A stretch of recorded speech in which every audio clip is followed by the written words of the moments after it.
Let's see. Just make sure that we are live. Good. Yep, we are live. Cool. All right. We'll let this settle in and see if we hold on. All right. Looking forward to this. I got some good questions for you. Good. I'm nervous, just like last time, but nothing to be nervous about. That'll be fun. It's just me today. Oh, it's just you? That's it. Just me. So the one that you said couldn't come was the one that was with us last time? Yep. Right. Yeah, he's got he had like a surprise visit show up. Oh, well, that's sad. He was bummed out. He's like, man. He's like, I don't get to see this person very often, but it had, he's like, shit, I can't believe I did this on the Coco day. It's like, it's all right, man. It's all right. We'll figure it out. Well, we can always do another one. Absolutely. Always welcome. So, sorry, I'm just cleaning this cup. Oh, you're fine. Because it's got residue from the dishwasher. And look, I made a whole thing of tea. Look. Nice. To last me the whole time. Nice. Ready to roll. Yeah. So one thing too. Things... Huh? Oh, how are things for us? Things are since great. Last time we spoke. You're a very popular person. Yeah. You really are, and our numbers definitely spiked, which is great. Can't say thank you enough for that, but I'm very happy about that. I got a lot of people contacting me about you. A lot of them. I've forwarded a few of them to you on Instagram, just to kind of try to get you some more whatever. But yeah, interviews. Yeah, we've been or followers or contacts, people that are curious, and no, that's good. I appreciate it. And I'm not sure if it's necessarily because of your interview, but we've had a couple high-profile people come on lately too, and they brought up some really interesting topics. But we've just been on a really good stint, which is amazing. And it started with your episode. It's the butterfly effect, it sets things into motion and word gets around and things like that. So absolutely. Yeah. No, I'm glad that was my kind of idea of doing the interview with you guys first and then sending people, to. It's worked out great for us. Yeah, very happy about that. And I'm surprised as well. I've gotten quite a bit of new followers on my Instagram. My podcast page had 70 followers, and now it's got 300. And nice. I put my first episode up on YouTube of my little podcast, and I'm like blown away by the numbers. I was expecting maybe 100 people. Not. Yeah. Now it's almost at 2,000 views. Nice. So I don't know how to feel about it. Just kind of just go with the flow, I guess, I'm a bit afraid of success, Success kind of scares me.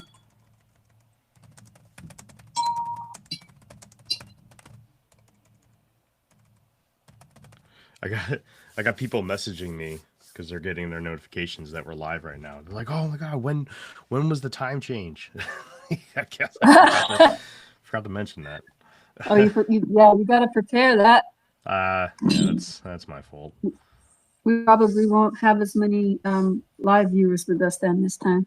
No, probably not. We're 3 hours early to our typical time frame, so Let's see. Well, I appreciate that. No, it's great. It's actually nice to get it done earlier. I feel nice and fresh minded, I think. Let's see.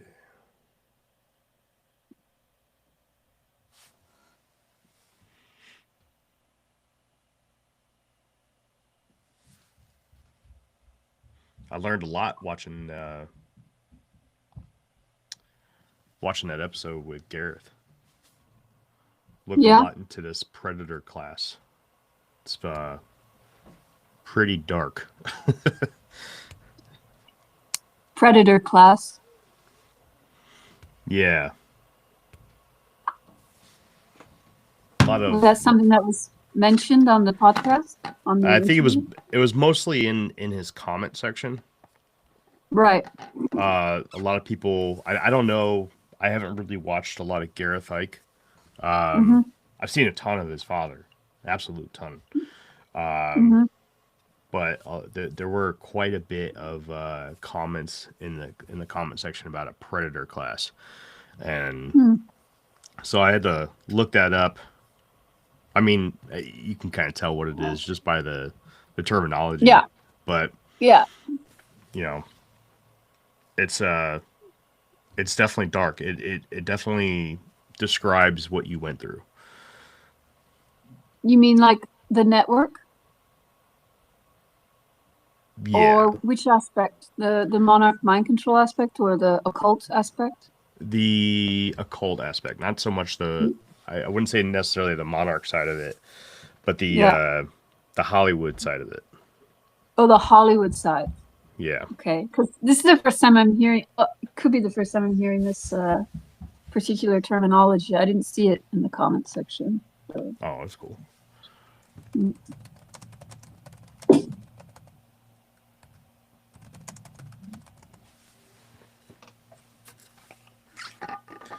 Well, seems like everything's going pretty good, so I think we'll go ahead and kick it off here.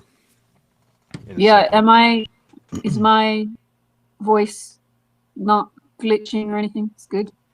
A little bit, but it's nothing that we can't deal with. Okay, I could probably move somewhere with better connection. I don't know. That's completely up to you. I'll work with whatever you give me. You said that on my side it uploads, right? Yep. No, I'm just going to stay in the position I was. If it's working, I'm going to stay there. Because I'm using my SIM card and not the Wi-Fi, because last time we tried to use the Wi-Fi, it didn't work. So here I am.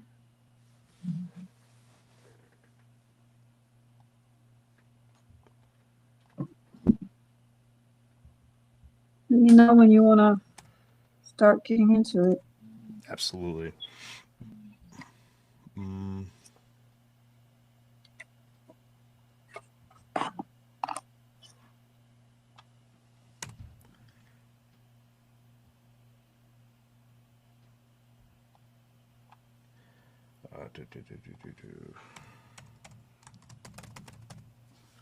All right.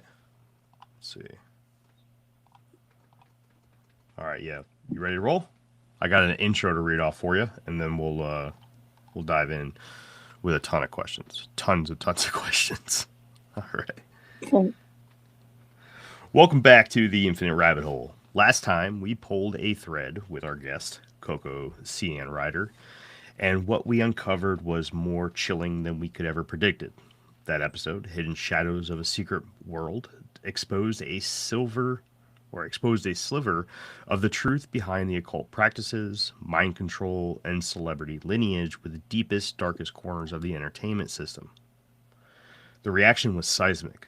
Since then, Coco has continued her mission to expose this systematic darkness, appearing on platforms like The Gareth Ike Show, to connect her personal trauma to the larger architecture of global control, censorship, and powerful elites. Tonight, we're going to dive into the audience questions. you, the listeners, have been demanding answers to. Get ready to go deeper than ever before. Welcome back to Infinite Rabbit Hole. And welcome back, Coco. How you doing today? Hello. Very good. Thank you. Good, good. So, you have been busy. Very busy. Well, at least with Gareth Hike. Gareth Hike, how was that experience? I don't know. It's I get so nervous around these things that I kind of go into an autopilot mode, and I just go for it. Try not to think about it too much. Just imagining what Jeff would say to that. Jeff loves that. He calls it the flow state, and Right. it's what he claims he performs the best in. So, but Gareth Hike, that is a humongous platform, and I know that our numbers ticked quite well after your episode came out on his show. What was the overall response by the public to that show in from your point of view? A lot of people seem to really like the way that I express myself. They said that the way that I spoke was eloquent, and that I had a sort of balanced point of view on all of these very difficult topics. So that was what I got mostly from the comments. Yeah, that's pretty much what the feedback I had too from our show. A lot of people sending a lot of respectful comments, a lot of messages from people sending me questions to ask you for a follow up episode, because we had discussed at the end of our last episode that you would come back on and talk to us. Unfortunately, today it's just me. Jeff had something pop up pretty much last minute, so he is not able to make this, but I've got a ton of questions to go through that we can easily fill up all this time with. So, and it all comes from either the comment section on some of our platforms, with most of them actually coming from private direct messages from people who have listened to either our episode with you or Gareth's episode with you. There's a lot of people that even made mention in their messages to me that they haven't listened to our episode yet at this time, but that you were absolutely amazing on Gareth's episode. And they had questions for me to ask you. I'm guessing that they just had a feeling that you'd be coming on this show again before going back on Gareth's, which I would assume you would. I watched that episode myself, and it was phenomenal. You did great. You did. Thank you. You're going to be a natural podcaster. So actually, before we get on that, or before we get on to some of the questions, let's talk about Tracing the Circle. How's that journey going for you? Well, I actually wrote up the first episode months ago when I was thinking about writing a book, and then I kind of turned it into this whole doing a podcast thing, because I decided to just come out with my story through this platform, so I might as well do it in that way, and it's a good way to reach people. So I finished writing it like last week, and I'd like to be more spontaneous, but the writing kind of helps me to get into this whole new journey. And the podcast itself is more about kind of positive growth and self-exploration, and trying to inspire and motivate people. So I'm talking less about the kind of stuff that I'll talk about in interviews with other people, because I don't want to make that dark stuff like the center of my life. Yeah. I want to make the center of my life something that's that inspires goodness, and it's a good thing to expose the dark things that I'm talking about, but it shouldn't necessarily be the center of my focus. Yeah. we're gonna kind of dive into a little bit of dark stuff tonight too. A lot of questions from people that are very interested in some of this darker stuff. And by all means, if I ask a question tonight that you're not comfortable answering, which some of these are gonna, they're gonna dig pretty deep. Mm-hmm. Just let me know, and we'll move on to the next one. I did when I first started gathering these questions after our first episode. I would ask everybody, hey, if I use your question on the show, would you like me to attach your name to it or anything like that? And overwhelmingly, people said no. So Okay. I left all of this without any names attached to it. That way, I can ask your questions, and people can still remain anonymous with their That's cool. questions. There were one or two of them I pulled out of Gareth Ike's comment section, and I'll notate which one of those are if I end up reading them off tonight, just so that Mm-hmm. we can send people to the right place. Yeah. But like I said, most of these are from my own DMs or comment section on our episode together. Anything that you got before we move into the questions? No, yes, I do have a list here of things that I'd like to go through. Perfect. About the black magic and the magic and the various things that go on there. But we have plenty of time to go through all of that, start to finish. Take like an hour. So I'm ready now to go through all of these questions, All answer right. any, so yeah. Well, good. Mm-hmm. All right. So one of them I've already kind of asked the first part to. So I'll just read the question in full, and then the second part is really where the question will be, because the first part I've already pretty much asked, like I said. But how has the public response been since your first appearance? We've talked about that. And Mm-hmm. have you received any validation or any pushback on the claims you made about the hidden shadows you discussed? Not really. The only criticism that I saw come up a couple of times was that I was a bit vague, and that I was not really saying. I was saying a lot, but not really saying anything. Mm-hmm. Which is perfectly fine. I think it was more to do with the nature of the questions being asked that I was happy to answer, and the style of interview, because he was a radio host. They have a very particular way of going about things, and I think he understood that in that interview he was sort of gathering information so that maybe for another interview Mm-hmm. he would have more questions to ask. So Of course. that's the only criticism that I really got from We that. had a few comments that aligned pretty close with that, right? The vagueness, even in our show, and I felt like you were way more open on our show, but Yeah. a little bit, right? Yep. But I would just like to remind people, you got to put yourself in her place, right? This is her first time Well, coming out about this stuff, okay. so I have a good. I have something to say about that.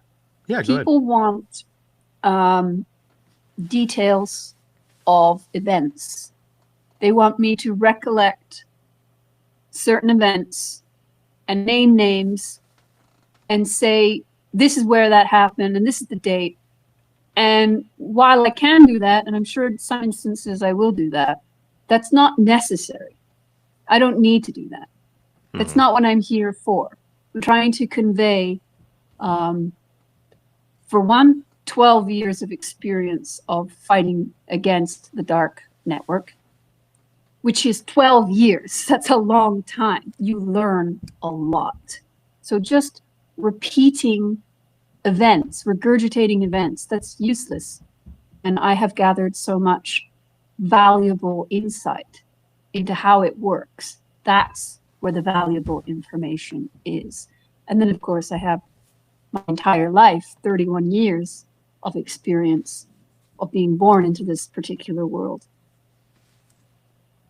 What's more valuable is the things that I've learned, not repeating things that have happened. So I'll just say that for one. No, it's a good point. It really is. It's not. What would I guess my follow up question to anybody leaving those kind of comments would be, what would they do with that information anyways? I don't I don't see what it would do. It's the fact that we have somebody on record putting pen to paper and saying this is happening. I think that's in my point of view more important, right? We have somebody that's taking a step forward and being brave about it. All right. So the second question that I had here. So you spoke about mind control within the entertainment industry. Can you elaborate on what you meant by lineage of celebrity? And I guess a follow-up part, and this is strictly mine here, and this is something I'm curious about. Do you believe that it was your lineage that made you a target for this, particularly? Well, this is interesting because actually it's the very first thing that I wrote down on my list to talk about. How do they select individuals? So there's multiple reasons, and it really depends on what kind of interest they have in you. It can be to do with bloodline and lineage. In my case, I think it's probably less to do with bloodline, though there might be something there that I'm not really aware of, and more to do with, when I say less to do with bloodline, I'm talking about the elite bloodlines. So that's a whole other thing. But the fact that my grandfather is Donovan, my father is Sianne Ryder, there is obviously something unique and special about my family, to have all of this energy, all of this creative energy, and all of these individuals that have had a voice on the world stage in some way or another. And the fact that my great-grandfather was a Freemason might have something to do with it. So the fact that all of that is there, I'm exposed, right? So I'm born into this world where there are occultists, there is military, and there is intelligence involved. And they notice children that have been born. Now, sometimes you get lower level individuals who see certain children that have been born and they go, oh, this could be a good cash cow just because of who their parents are. But then you have much more interesting side, which is you have people who are into astrology, and they can tell just by your birth chart, or even your birth date, or even your life path number in numerology, that you are a powerful individual and can have a very successful future in certain things. And they can figure out how you might be useful. And then you have people who are literally just able to see your energy, see your spark. They can look at you and they just know this one is special. This one is useful. And obviously there are different purposes. There are different kinds of usefulness. There are usefulness in the sense of just harvesting energy. And then there's usefulness in the sense of we can put this person into the entertainment sphere or the political sphere. And we can groom them and train them for a particular career path. And that happens in military as well, in politics, and even in the criminal world in different ways. So the fact that I'm born into this world means that I'm surrounded by people who are paying attention to these things. I'm surrounded by individuals who have already this kind of lifestyle, this kind of mindset. You know? Yep. So, all right. Let's move into one because I feel like this is It's not a direct segue, but it's a pretty good one. This is probably the most asked question that I got. And this is one that I also grabbed from Gareth's comment section, but also from my comment section, also from multiple DMs. What's next? So after revealing such profound secrets, right? Mm-hmm. What is your personal focus now? What are your next steps in this whole endeavor? Um, well, I've only just begun to reveal how the magic works and the mind control works, and then there's a technological aspect. Uh oh. Looks like we lost her. Looks like looks like the gummit doesn't want us talking about this. Oh no. Give her a second to come back on. By the way, I see that we have a ton of people on YouTube right now. That's cool. We don't get a ton of people watching live on YouTube, so shout out to the people on YouTube. I appreciate you checking in. If you guys have questions for her, please send them into the comment section and we'll try to get them in for you. She'll be right back, hopefully. Unless we got completely shut down. If somebody's in the comment section, let me know if you're still getting the stream. How about that? Can you help me out with that? Let's see.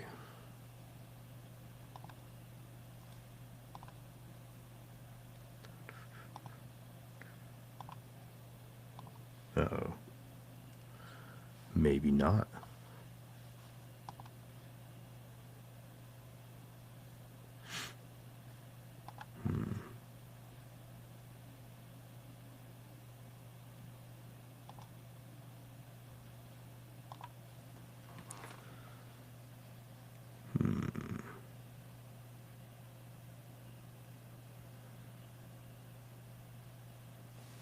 Thanks, MK Iggy. Appreciate you. Yeah, same thing. I do not see her either. Waiting for her to return. For those of you that are watching, I appreciate you hanging out. Having a little bit of difficulties with Coco right now. I don't know where she went. Let's see. Let's shoot her a message here. She's right in the middle of a question about what her next steps are in all of this, coming out to the public.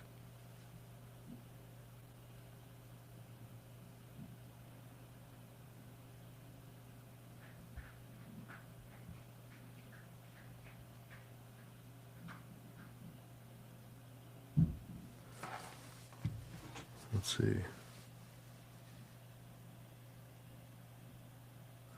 Could I introduce her to Paul Understanding Conspiracy? Is that a YouTube channel? Is that a podcast? What is that?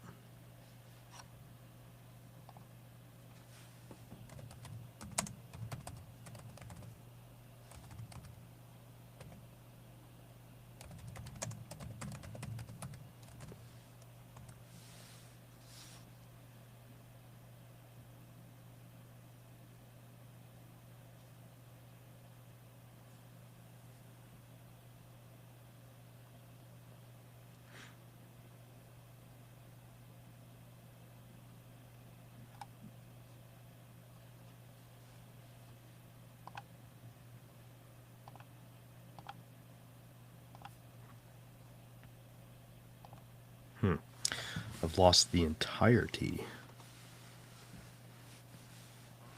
Lost the entirety of my listeners on Twitch. Looks like everybody's here from YouTube. Sorry, anybody who's still watching on YouTube. Oh, here she comes. She's coming in. There When she did I is. come out? I'm not sure. Well, if you don't mind, we could just jump right back to the beginning of that question. You asked me a question about my goal. So was that just a quick Was that a technical issue on your end, or No no? idea. Oh, looks like we're talking about things people don't want us talking about. It's okay. Hopefully it was just a technical problem. Let's see. I did get somebody while you were away there for a second, saying that I should introduce you to Paul from Understanding Conspiracy. I'm guessing it's a podcast. Mm-hmm. So definitely look into that. See if that's I a will. route you want to go down. Understanding Mm-hmm. Conspiracy. Understanding conspiracy. Yep. All right. So the question that I had for you was, let's see. Oh, yes. What's the next steps in all of this? What are you? Where are you going with the next phase of this kind of stepping out into the limelight? Okay, I did have a very, very good answer. I hope I can repeat it. Sorry. So the next step is obviously to go into a lot more detail about the mind control and the magic, because there is so much there. Oh, I'm definitely not answering it as best as I did last time. Yeah, the next step is to the best of my ability, go into as much detail as I possibly can about how the magic works and how the mind control works. It's very important that I do that because, as I mentioned in the last episode with you, that everything that they do to their targets and the people in their immediate life, they eventually do on the masses. And so the spiritual warfare applies to mankind, and then the mind control aspect that comes with it and after it also is applied to mankind. So I feel it's a very important thing.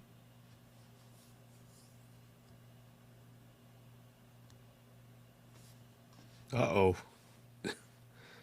We lose her again? Coco, no! Hello? Oh, looks like we got you back. That was just for a second, right? Yeah, that wasn't that long. Okay. Yeah, so basically, give me a minute. No, it's okay. It's trust me, I understand when the flow state gets interrupted. It's pretty tough to recover. It's annoying. I'll be fine. I'm sorry. Ooh, don't be sorry. So yeah, this is where I was going with it. My ability to communicate these things is not great because I have kept all of this to myself for so many years. Imagine not speaking your whole life and then suddenly being expected to know how to speak. That's how I Yeah. feel right now. And I've written a lot in my own journals and diaries, and I talk to myself a lot, but talking to other people about these things, it's a learning process. And I would like to learn as best as I can how to describe and explain all of these things so that it can maybe help mankind. And then in the long run, the long-term goal is to help shift people's perspectives in a way, in what I'm going through myself, which is to shift my perspective out of a fear-based mindset and go into a mindset of peace and acceptance, which is what I'm learning to do right now. Because if you're in a place of fear and panic and overwhelming sadness and pain, you cannot act to the best of your ability to effect change. So in order for you to change the things to the best of our ability, we have to first be at peace. And we can only find peace with all the horror in the world if we first accept it. And that's something that we all really refuse to do. Why would I accept all this horror? I have to be in panic. I have to be afraid. I have to be angry. And of course, these are all natural responses, but it clouds the mind, it clouds the vision.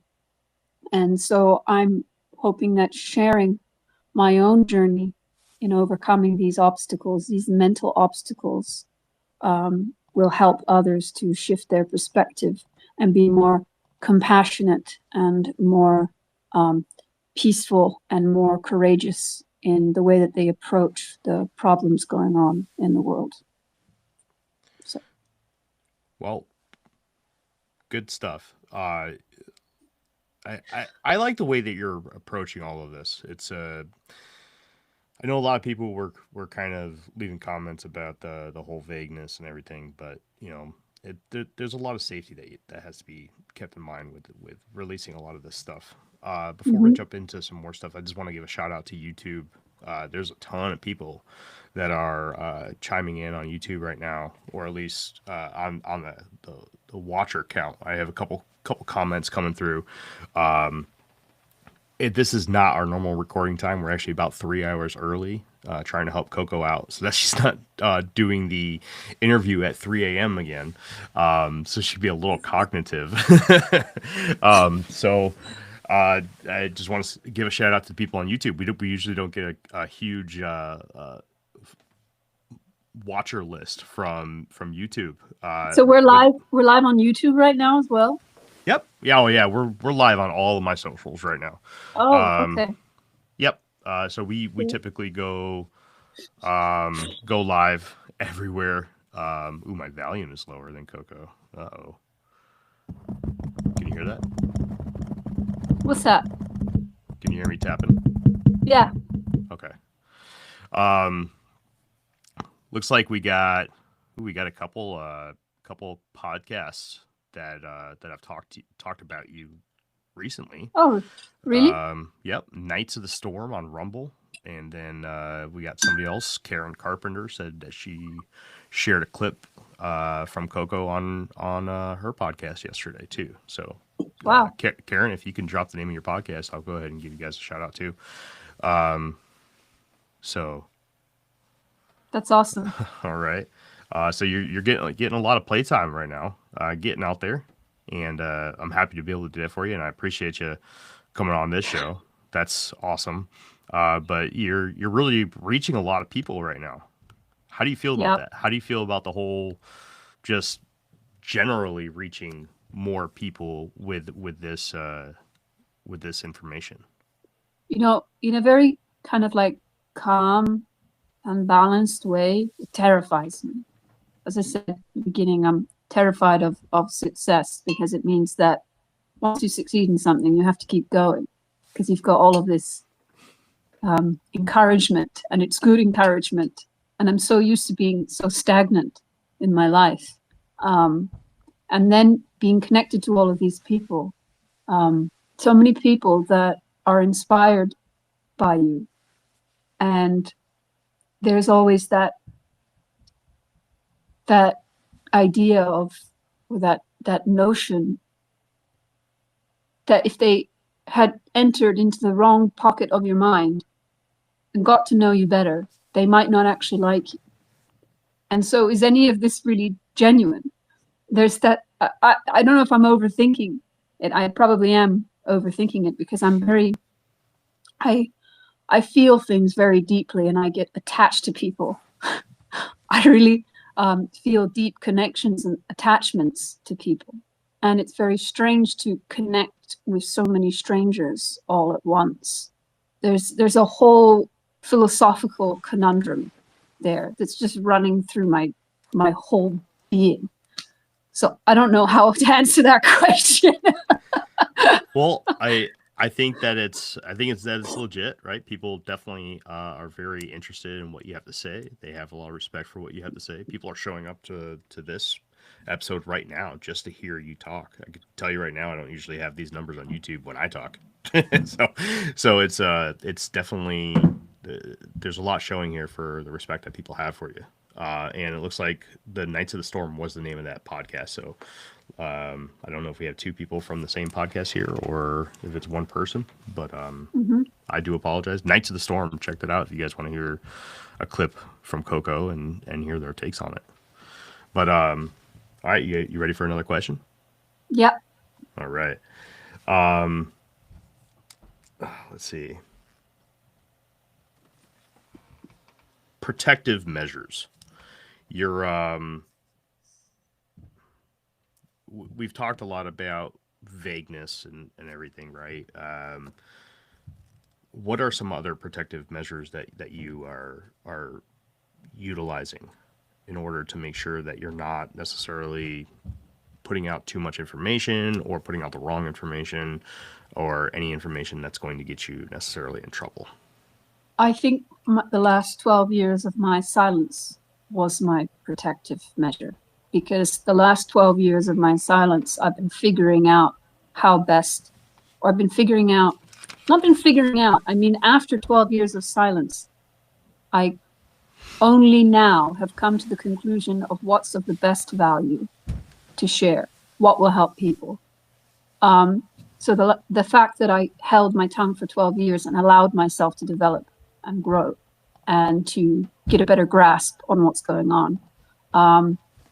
The fact that I have the last 12 years mostly learned the things that I've learned through my intuitive capacity, my claircognitive and claircognizance and clairsentience, those capacities that I have that have caught the attention of some very dangerous and powerful occultists. Those capacities have allowed me to uncover and reveal all of these secrets without actually being deeply involved in all of these things. I think I mentioned before that I'm the kind of person, yes, in the last podcast, I'm the kind of person that's not supposed to know any of these things that are going Mm-hmm. on, but I do, because I just pay a lot of attention, and it's pissed off a lot of people who invested a lot in me to go down certain roads, let's say yellow brick roads that they had paved for me so many times. I didn't go down it, and that's upset people. So the protective measure is really the fact that I don't really have any information that could put me in any immediate danger because of the way I came about the information. Now, I could be really stupid and start saying a lot of names and places and times and things that I don't really have evidence for, but could definitely upset a few people. And that's to do with the aspect of the criminal network that utilizes children. But I don't have anything that I can say that could make any difference there. All it could do is bring problems into my life. It's not going to help anyone. So if I wasn't being smart, could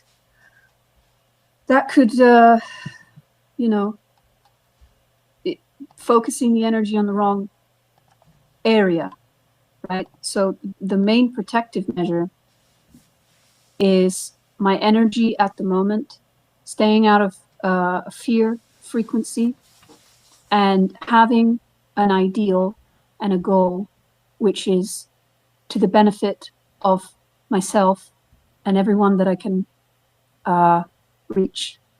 Something that is positive and good. That is my protective measure. And again, that might sound vague because I'm not going into, all these physical things that I can do, but none of those physical things that you can do to protect yourself really matter if you're not on the right energy, wavelength, and frequency of peace, acceptance, and looking toward upliftment and growth and goodness in my life. So, have you had any discussions with your grandfather or even your father about stepping out, about your appearances on either my show or on Gareth Ike's show? Have you talked to them about any of this yet? I don't really talk to my father a lot. I still haven't sent them their Christmas gifts from last year. Uh, my grandfather, I really hope that no one in my family sees any of these interviews. They probably will, and I'm prepared for that. But really, no, I don't. You know, I don't think me sharing any of this stuff is going to make them very happy. Yeah. Because for one, I don't think they really understand why I'm doing it. And that's fine. But no, I mentioned on Gareth Ike that if I try to talk to my grandparents about these things, they have these protective self-defense barriers where they can't really talk about the dark things going on around them in their life. They have to focus on the good things. And I think that's perfectly fine for people their age, coming from the world that they came from, the 60s and everything. That's their path. And it's my path to unravel all of the darkness. And that's not an easy thing to take on. So, Well, that question came live off of one of our YouTube watchers, MK Iggy. So I just wanted to make sure I give credit to them. I added a little bit about your grandfather, but just thank you for posting your questions in the comments. Please have them keep coming, and I'll fit them in when I can for sure. Something that I'm pretty curious about. Has there been any censorship push towards you in this at all from either the entities that have originally done any of this to or with you, or from mainstream media entities, anything at all? Has there been any effort to try to censor you? I think the effort to try to censor me has, been ongoing for the last 12 years. They were more preventative measures. Yeah. And now I'm at this point, I realize that most of what they do is an illusion. They're masters of illusion. So I'm here, I'm talking. Maybe in the last couple of weeks, some things have popped up here and there, but nothing that I don't really want to talk about that or focus my energy on that, because I don't want to feed into that. I don't want to feed into that. Let's just say I'm fine. Everything's fine. I'm going to keep going ahead and nothing's stopping me. So I got another question that just came through. This is from that podcast, Knights of the Storm. Looks like we have the two hosts in here right now. One of those hosts wants to know, did you know immediately that COVID was a trauma mind control agenda? Well, I mean, I've been following people like David Icke and Alex Jones since I was 16. They've been talking about the huge, what are they? Those huge facilities where they have body bags and stuff since I was 16. So they've been talking about they're going to do this big thing for so many years, and that was the big thing. So yes, I knew immediately that was the big thing. The question is, did I think that the virus was real, was a real threat from the beginning? And honestly, I don't think I did. I don't think I ever took it seriously at all. Because for one, in the history of mankind, when have we locked down the entire planet all at once for a virus? If we're going to die, let us fucking die. Who's supposed to die is going to die. And you can't stop an airborne, not an airborne, that kind of transmissible virus. You can slow it down slightly, but you can't stop it from reaching its end goal. You can't. So there's no point in shutting down the whole world. So for me, this is all performative from the first moment. I just want to share a little bit of information that so recently we've been kicked off of TikTok, and I think the whole TikTok and how that's been influenced, or the influence that it's had on just the the global script, if you will. Mm-hmm. When COVID first started, and I'm probably going to get some sort of message from YouTube or some other socials that we're on right now about how I shouldn't say naughty words like COVID. But when COVID first started, I remember, We could say lockdowns instead of COVID. oh, I don't care. I personally Let's. couldn't care Oh, less. okay. All right. No, I do Okay. a podcast on conspiracies, and it is what it is. It's the It nature of is it. what it is. There you go. So I remember when the whole COVID thing first started. I was still in the Navy at the time, and I remember two specific clips on news channels, pretty much anywhere where I was, because I want to say I was traveling back and forth between Virginia and California to do some detachments during that time frame, and it was, I believe, France was one of them. There was a hospital in France, or many clips coming out of France, where they were showing the body bags that you had just talked about, right? Where they were just lining them up outside of the hospital. But I think the real mistake that they made was that they also were showing clips from hospitals in New York City, and people were flooding to TikTok. Nurses and other practitioners in the medical field that are around or in these hospitals were sending clips of them unloading these body bags out of shipping containers and truckloads of them. Instead of taking them away from the hospital, they were loading them up outside to basically what, like, they were staging this. And it was really eye-opening to myself at that time that this is kind of like my aha moment.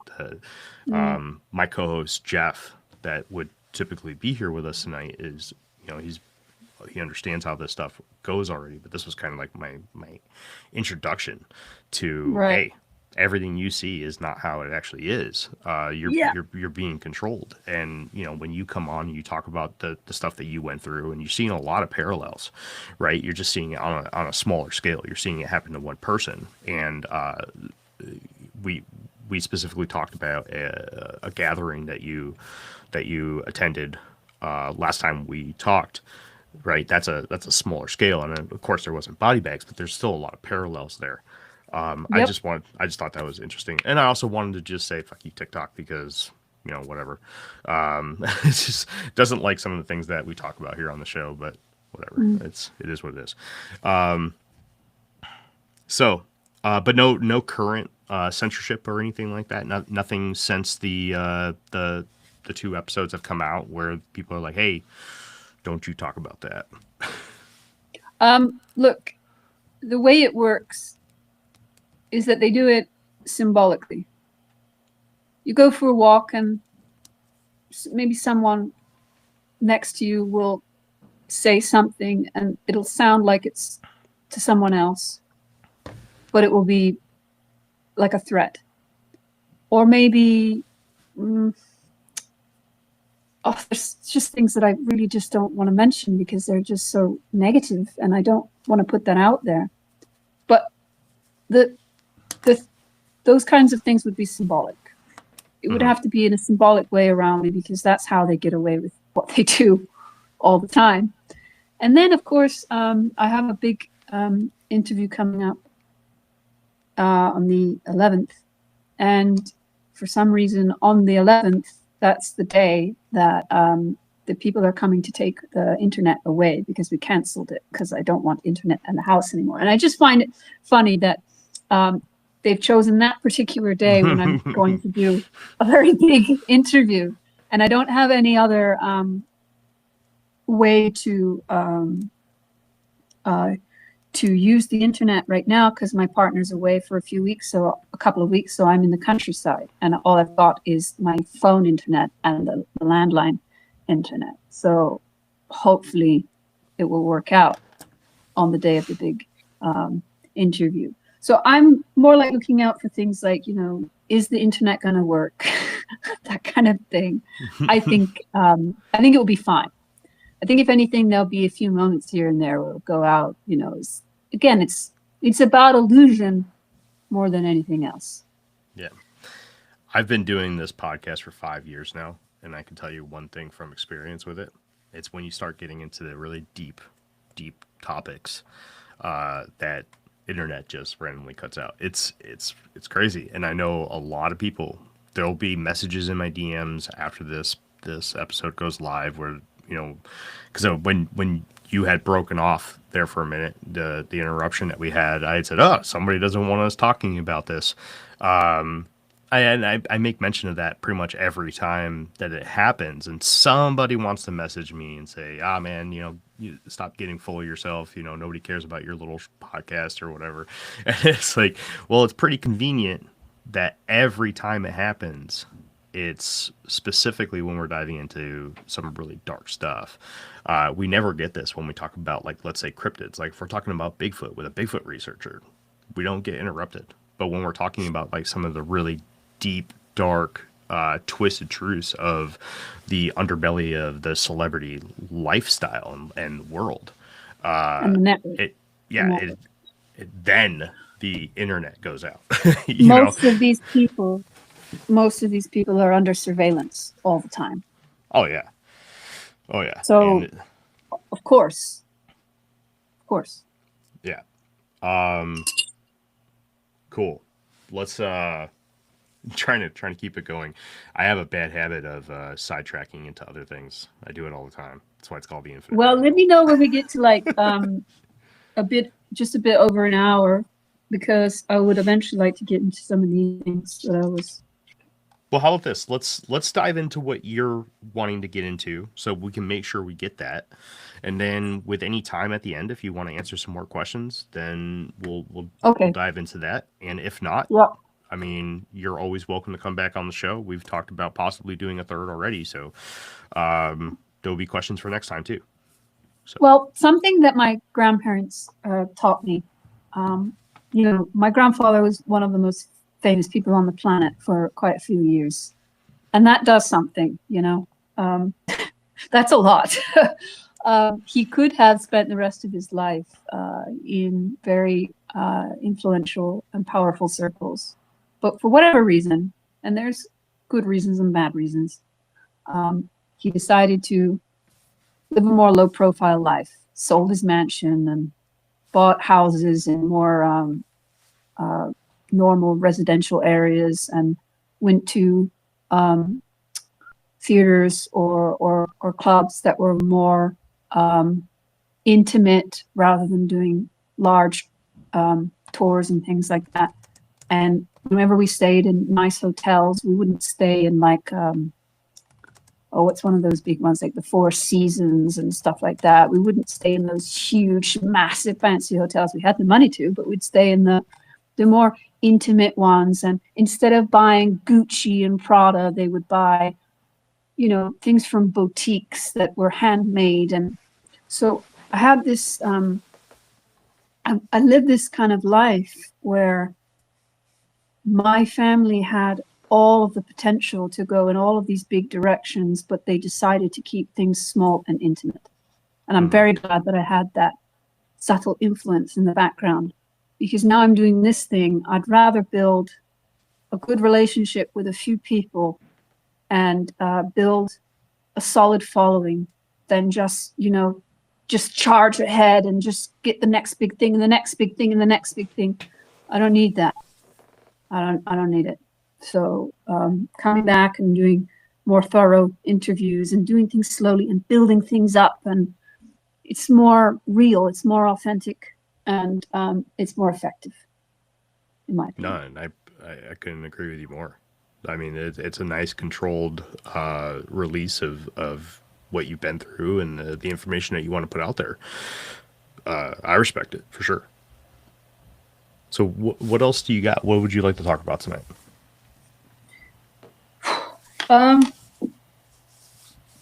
So we already went into a little bit, one of those first questions on how they select people. And I guess I could talk a bit more about that.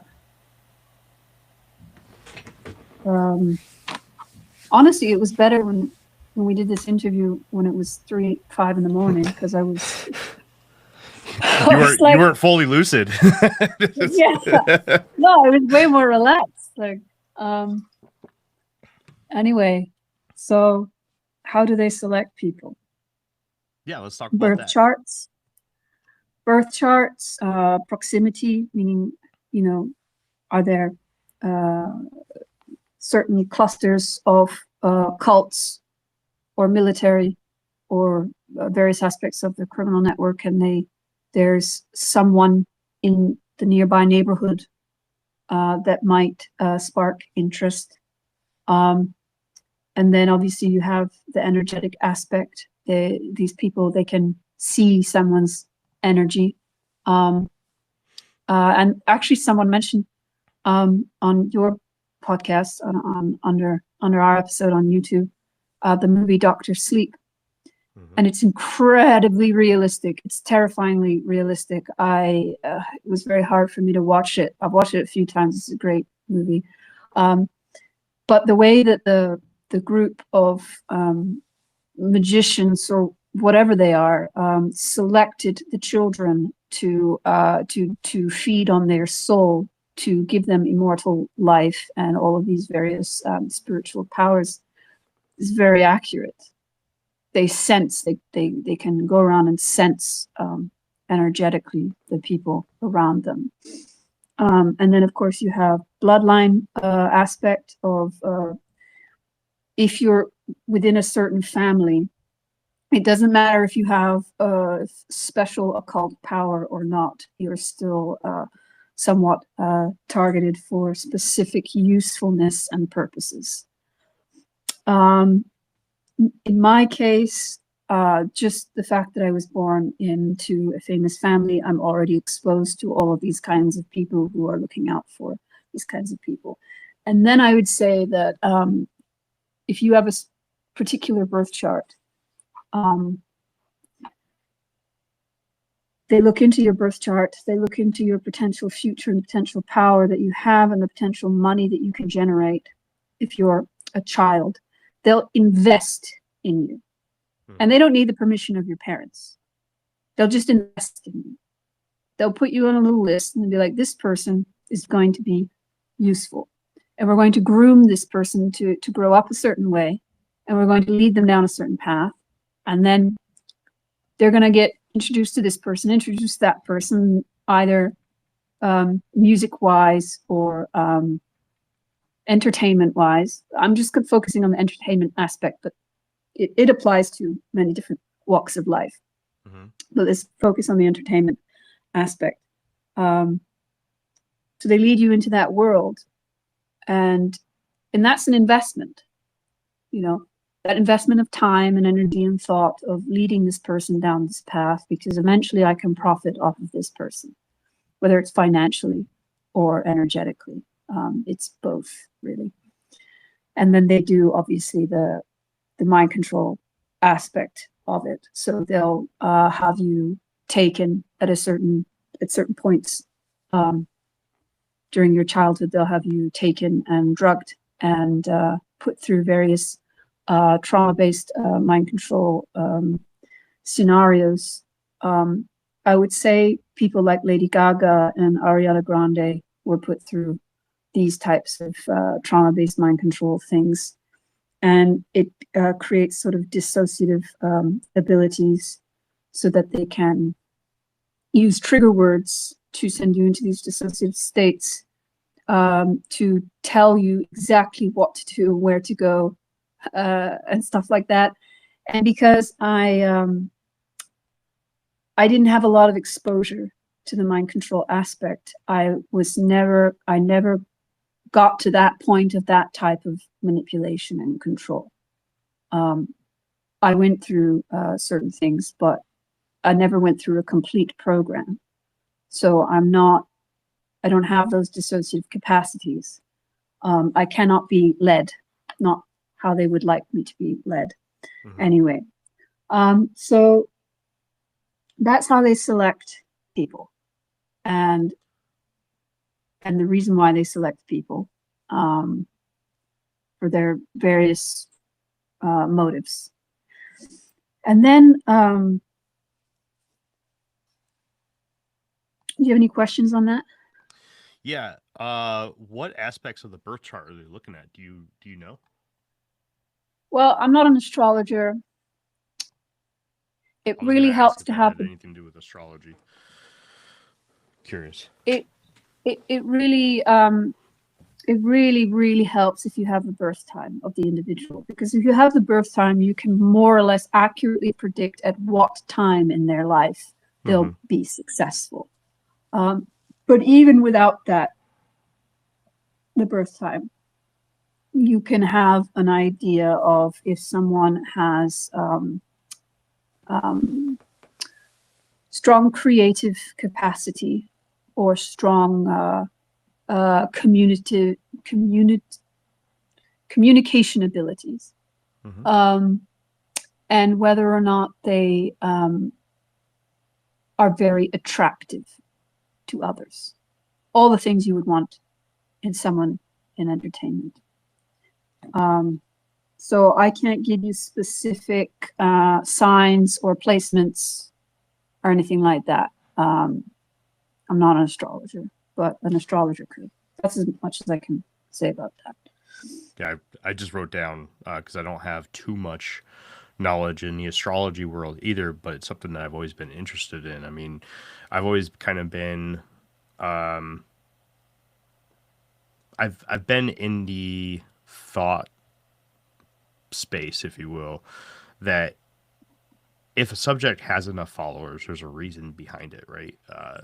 Just because I don't see personally a lot of connections to astrology and that kind of aspect of interest that people have, there's got to be something to it, because a lot of these people that are claimed or thought to be within these networks, right, especially in the celebrity side of things and the political side of things, we know that they are very heavily into astrology and other similar practices. So I actually just wrote down here, look for a good astrologer to see if.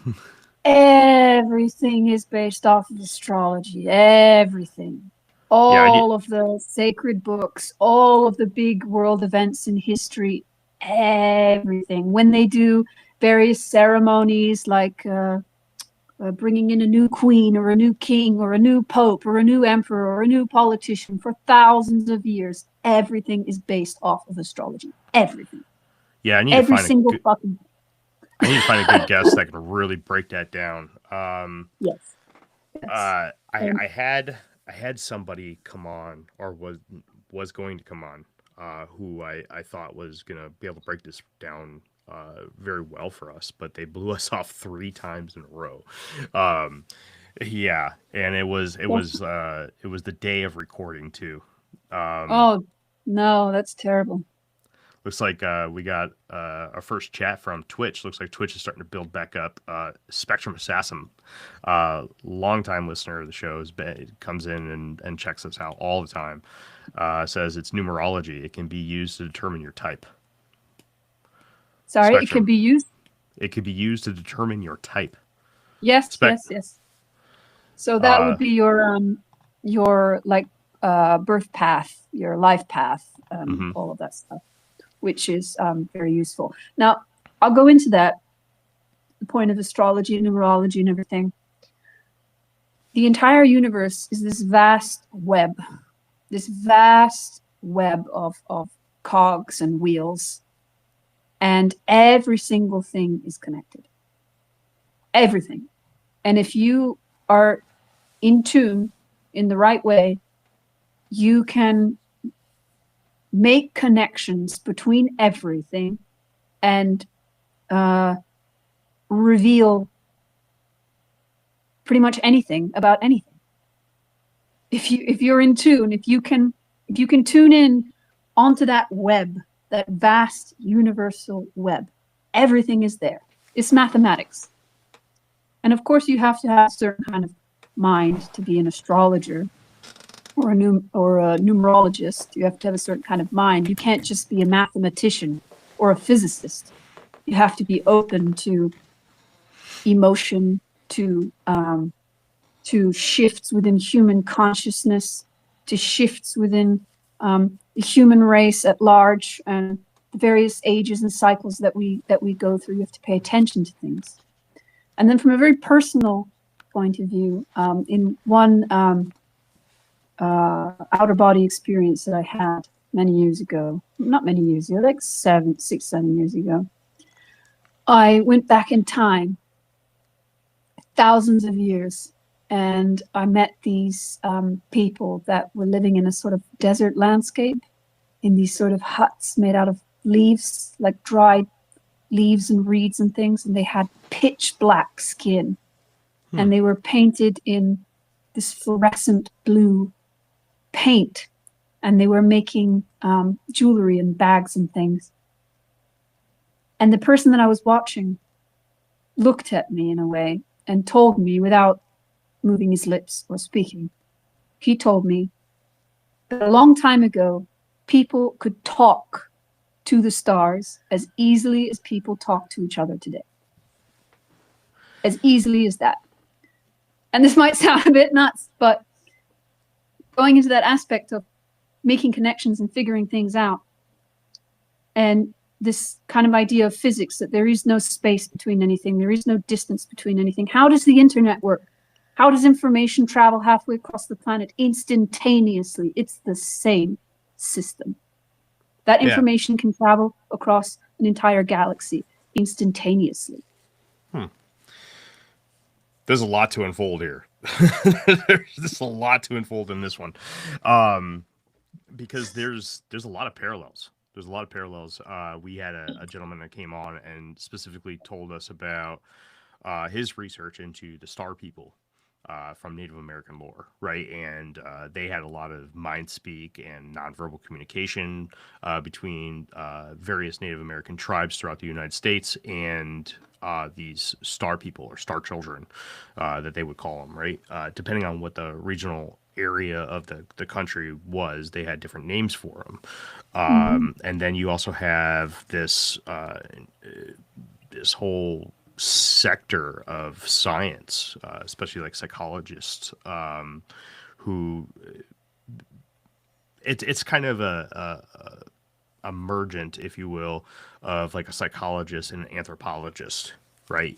Who believe that verbal communication was built because of population, right? Because of the density of people with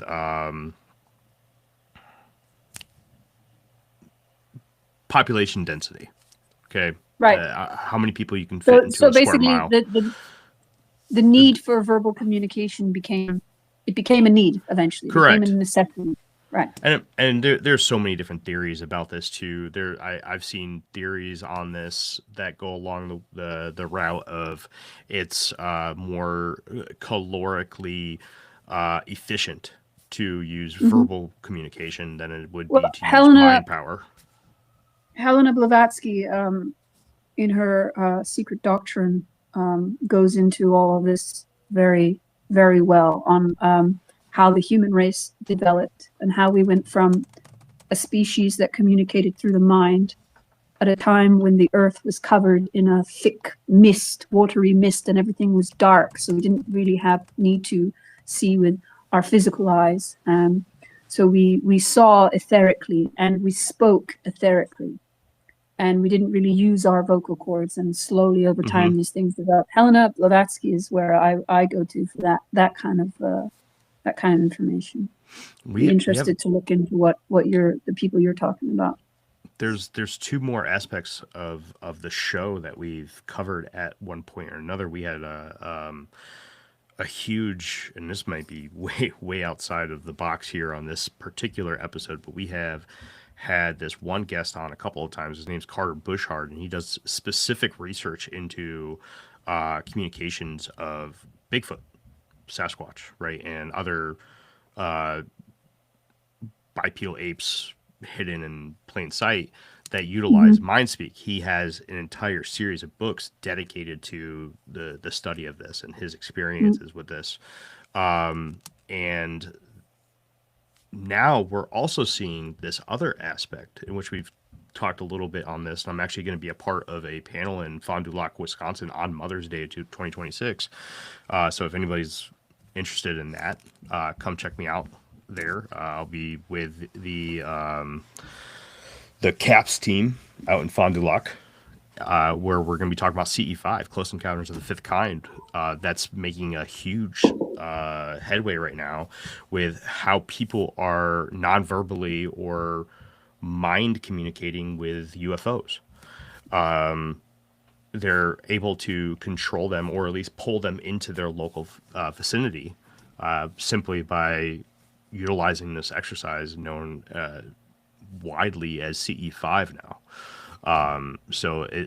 There seems to be an aspect of this making its way back into the world that we know, because if you look at all the news stations, at least over let's say the last year specifically, we've seen more UFO topics break the headlines than we've ever seen in the history of humankind, at least since 1952, when we had that huge flap of UFO spotted over the United States Capitol in Washington, D.C.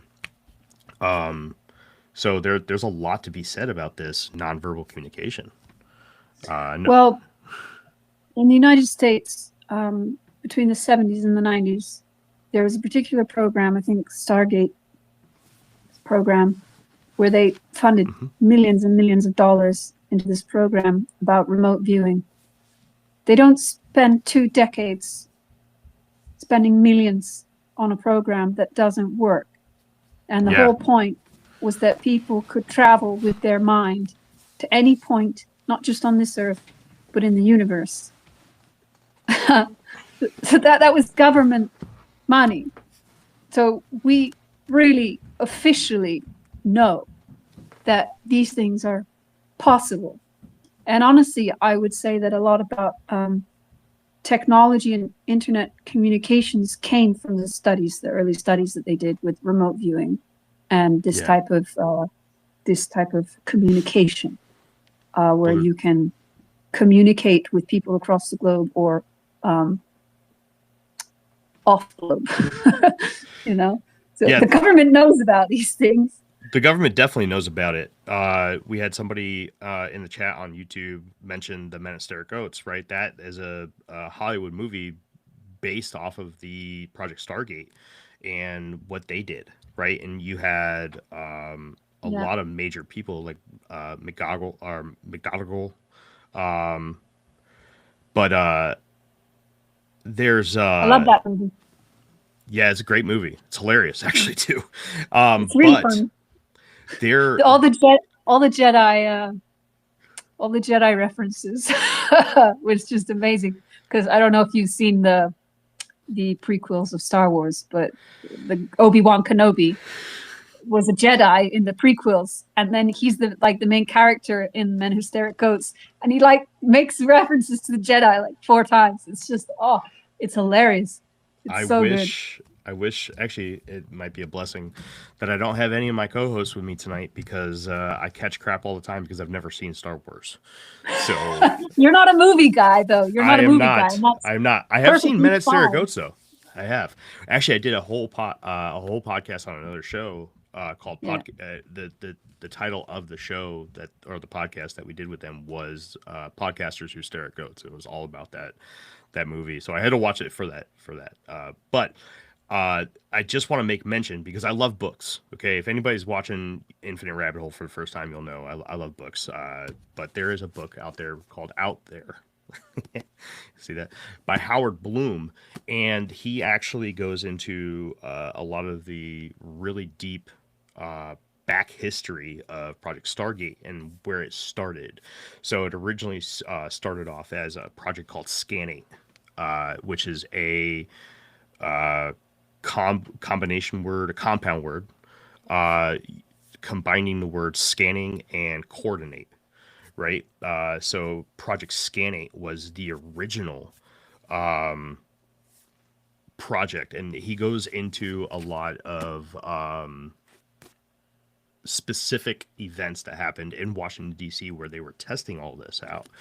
Like this one sailor who was picked for the Project Scan program, who was in a lead case room, and he had to find 9 different submarines around the base, or around the planet, and he was able to find them perfectly. And this is actually where Project Scan split into 2 different programs. One of them being the Stargate program that we all know about now, that's been declassified and apparently, bunny ear quotes, shut down. Right, that's been discontinued. But then the other one, which is Project Aquarius, which there's a lot of theories about what Project Aquarius potentially could have been or is. One of which being highly, I would say, the real Project Blue Book, right? So Project Blue Book came out by the Air Force, and it was a whole research program. It was shit, really. What it was crap. But it's thought that Project Aquarius was the real reason behind that, because when they were testing all these people in Project Scanning and getting DC to pitch the funding for all of this, these people who were subject to the testing in front of congressmen and other big named or big wig people in the government, they discovered that a lot of these nuclear submarines that they had at the time were actually being followed by UFOs, which gave birth to the whole Project Aquarius. It's a great book. I highly recommend it for anybody. I never heard that part of the story before. Yeah, it's very interesting. I do, while we're on the subject of books, I bought a book last time we talked, like I do with a lot of my guests. I buy books all the time. The Astral Body and Other Astral Phenomena. You recommended this book to me. Mm-hmm. Does this cover any of the stuff that you were just talking about when it comes to like astrology and the birth charts and stuff? Is that all covered in this? I haven't read it yet. No. Okay. No, it's not. It's not an astrology book. It's one of, I think, 5 books about the various spiritual bodies of man, and it just tries to give a very detailed and thorough understanding of the function and anatomy, let's say, of each of these bodies. So it's a very what do you call it, like a very clinical kind of book, you know. It's very specific. Well, all right. I didn't mean to derail us down that whole rabbit hole. I do that a lot. Sorry. Well, that's what these long form podcasts are about. It's like a conversation between friends. So perfectly, it's great. What else did you have for us tonight? I know you said you had a list of things. Oh man. I love the participation by YouTube right now. The chat is blowing up. It's amazing because we don't, like I said, we don't get a lot of people watching on YouTube, especially the live shows. We do get a lot of people watching the reruns or the on demand stuff where they could just click on an episode and watch it. But I mean, we are. Yeah, no, I noticed booming. Your subscriber amount went up a lot since the interview, so they probably. Yeah, the Gareth Ike episode, where you were on with him, really propelled our YouTube presence. It's been great. By the way, your episode with us has over 1,500 viewing hours attached to it now, which is amazing. So thank you for that. Oh no, are you frozen? Uh-oh. She was going to the list, everybody. I have you double on here now. Is that going to kick over to... What, there's 2 of you? I see 2 of you. On my screen, on Riverside at least. I can hear your voice double as well. I don't know why. Oh, no. Whatever. Looks like it's still working. Okay. All right, I do have a lot. I have a lot to talk about. And I'm like looking at everything and I'm like overwhelmed. Um, okay, so I just got to like number one on the list, which is how do they select targets? I hope that that was concise enough. If anyone has any questions about that, please go ahead. And now, very briefly, on how they do rituals on these individuals. Now, of course, you have this isn't my case, but you have people being physically brought into rituals that can be in underground facilities. It can be at people's private homes, and it can even be done in hotels. They'll have specific hotels where things like this can be done, and it's usually in a kind of quiet hotel, and they often have a certain kind of paintings on the walls that might be reminiscent of either the occult or sexual abuse and things like that, or mind control symbolism and stuff like that. So they'll have specific hotels where the person running the hotel knows what's going on, and they'll do rituals in these hotels.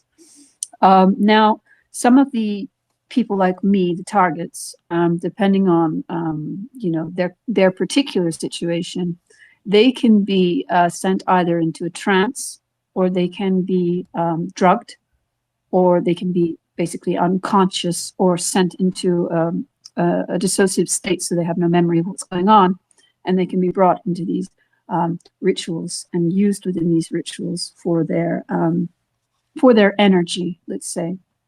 When you bring in someone who has a very powerful spirit, soul, or energy, it's useful for their ceremonies and rituals. And in my personal opinion, most of the groups that do these rituals, they're all full of shit.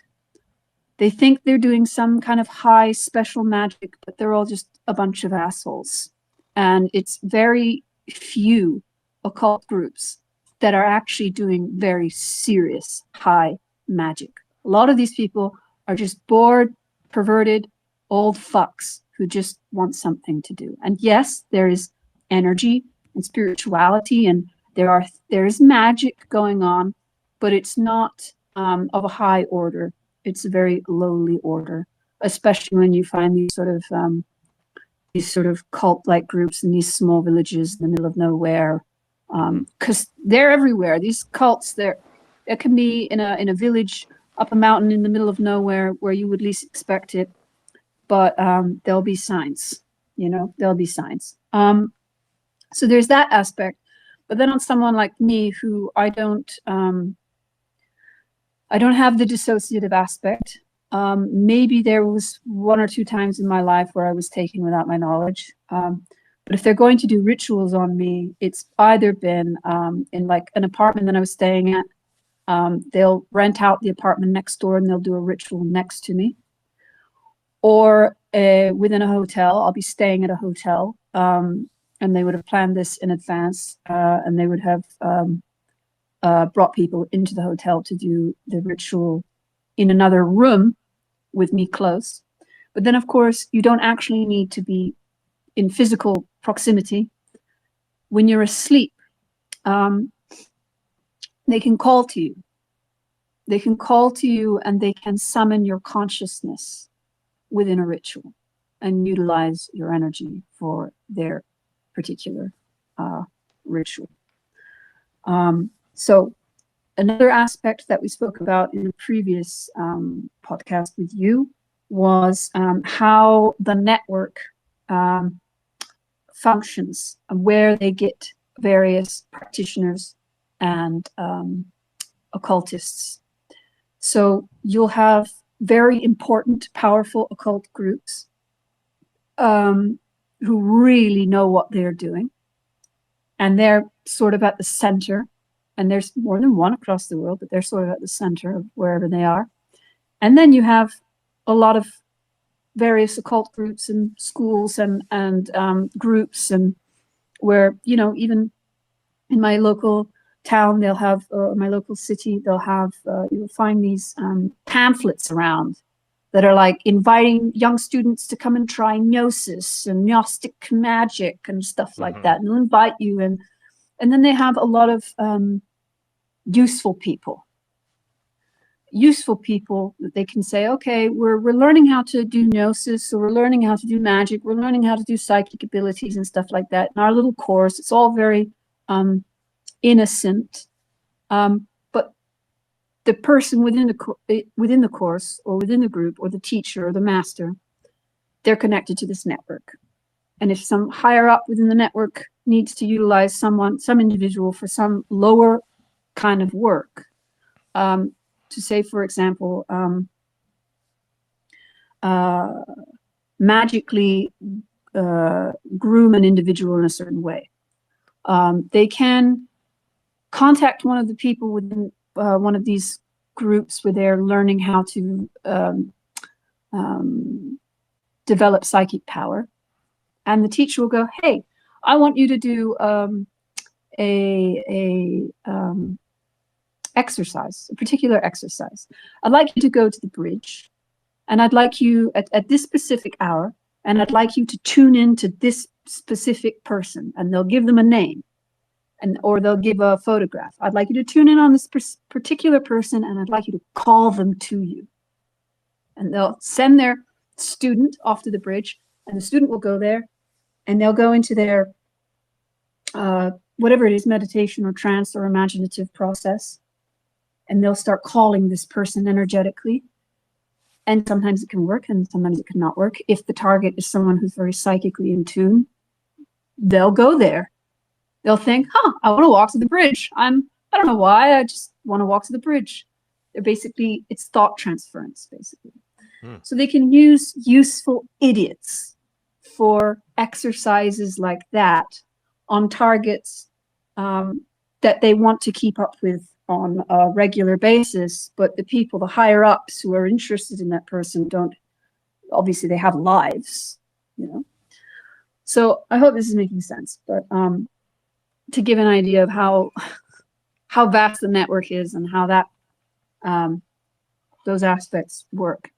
And then you have different levels of practitioners, right? You have the higher ups who are very well versed in magic and know exactly what they're doing. And then you have various skilled witches, psychics and seers and things like that they can use for various purposes, who are outside of the higher group. They don't take part in rituals. They don't show up to the meetings, but they're important contacts. And then the lower level people would be the ones, like I mentioned, the student that was sent on a certain task. And then the kinds of people that they use. They have low vibratory people and they have high vibratory people, depending on what kind of outcome they want. So they can use mentally ill people, and they can use disabled people, because these people generate a lot of negative energy. They use them for generating negative energy. They use them for attracting demonic and low vibratory entities. They use them either within rituals or within targeting certain individuals energetically and spiritually. And then they can have people who are very high vibratory people, who are actually very beautiful, wonderful, incredible, amazing psychics and seers. And they use them when they want to inspire something within someone. And usually this high vibratory practitioner does not realize they are working for the network. They think they are doing a favor for a friend. So different levels of useful individuals for a hierarchy within the network. And then they have different, you have the different methods of magic. You have things sort of like voodoo. I won't say it's voodoo, but it's what we associate voodoo with, you know, like shrines, candles, animal sacrifice, pins and things like that. And all of that, you can have individuals who focus on doing that type of magic.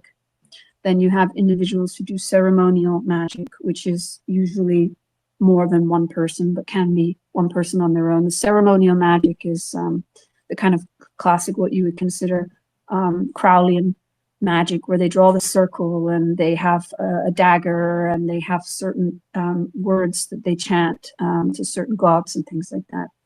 And then you have trance and meditation, where a person is either on their own or in a group and they just go into a trance. They go into a meditation. Now, every group, every practitioner has their own thing. And then, of course, you have the astral travel, which can happen when you lay down and you leave your body. Or you have the remote viewing. And the remote viewing is very interesting because when you're seeking to target someone energetically and magically, well, before I go into that, one of the training methods for remote viewing, well, just for spiritual, building up spiritual abilities in general, is learning how to transfer your consciousness into objects or animals. So you'll go into a meditation and you'll learn how to, you'll focus on transferring your consciousness into this jar of honey, and you'll imagine seeing the room around you from that jar of honey's perspective. And you'll do that with things around you, and then you can do it with a tree, and then you'll move up to practicing with animals to transfer your consciousness into animals, which is something that's well known with mythology. You know, the witch who transfers her consciousness into a crow. Yeah, right. A lot of birds. A lot of them. Yeah, birds. And then you have the whole thing about werewolves, where it was dark sorcerers transferring their consciousness into wolves so that they could go and satiate their desire to munch on. You know, that particular I took from this particular kind of story I've taken from the book that you've got. There's a section in there about werewolves that you might find fun. Anyway, so where was I going with this? Transferring the consciousness into objects, into things, to build up your spiritual abilities and awareness and your psychic abilities. Now, when you're targeting an individual to either gain control over them spiritually or to harvest their energy or turn them into a battery, you can use that kind of remote viewing or transfer of consciousness going into their body. You want to transfer your consciousness into, you can't take over someone's body, not without very hardcore, serious, continuous work.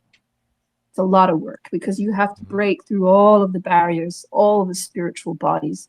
You have to put holes through them. You have to bring them down lower vibratory. We have natural defense mechanisms around us.